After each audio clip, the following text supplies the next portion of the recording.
লাউয়ের তো অনেক কিছু খেয়েছেন, লাউ দিয়ে কি কখনো পায়েস রান্না করা খেয়ে দেখেছেন?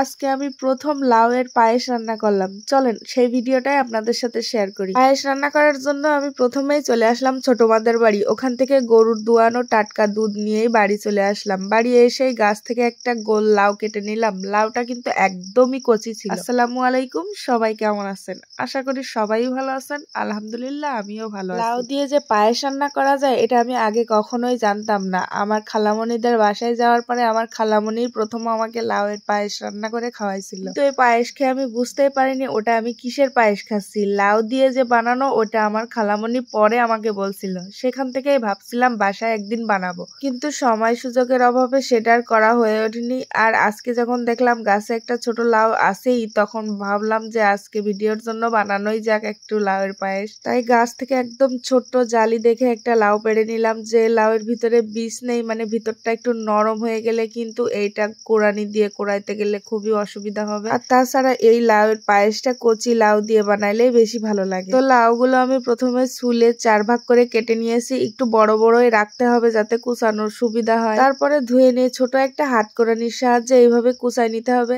আপনারা চাইলে হাতেও মিহি করে কুচাই নিতে পারেন, কিন্তু ওইতে অনেক বেশি সময়ের দরকার, যেটা আমার কাছে নেই। খুব সহজে আর অল্প সময়ের ভিতরে এই কুচানোটা হয়ে যাচ্ছে, যাতে আমার পরবর্তীতে অনেকগুলো সময় নষ্ট না হয়। সবগুলো কুচানো হয়ে গেলে লাউ থেকে যে পানিগুলো বের হবে ওইগুলো হাত দিয়ে চেপে চেপে বের করে দিতে হবে, কারণ লাউয়ের ভিতরে পানি থাকলে যখন আমি পায়েস রান্না করার জন্য দেব তখন একদমই গলে যাবে। যাই হোক, লাউ কুচায়ে পানি ঝরায় রেখে দিয়ে এদিকে আবার চুলো ধরাই দিলাম। তারপরে এবার চুলো ধরাই দিয়ে প্রথমে বাদামগুলো ভেজে নেওয়ার জন্য একটা কড়াই বসাই দিলাম। কড়াই গরম হয়ে গেলে আস্ত বাদামগুলো দিয়ে দেবো। আসলে ঘরেই কাঁচা বাদাম ছিল, সেইগুলো দিয়ে আপাতত কাজ সেরে নিচ্ছি। রেগুলার যারা রান্না করে তারা হয়তো কাজু বাদামও দেয়, আমি জানি না, অবশ্য আমি নিজেই প্রথম রান্না করছি তো। কথার ফাঁকে বাদামগুলো নামাই নিয়ে চুলায় একটা হাঁড়ি বসাই দিলাম। তারপরে দিয়ে দিলাম গরুর দুধ আর দিয়ে দিলাম গরম মশলা, তেজপাতা, অল্প একটু লবণ। তারপরে বাচ্চা দেখে একটা চামচে 3 চামচ চিনি দিয়ে দিলাম। যে যেরকম ইচ্ছা সে সেরকম মিষ্টি খেতে পারে। আমি যেহেতু মিষ্টি কম খাই তাই আমি চিনি কমই দিয়েছি। সবকিছু দেওয়ার পরে নাড়াচাড়া করে একটু ফুটে গেলেই দিয়ে দেবো কুচায় রাখা লাউগুলো।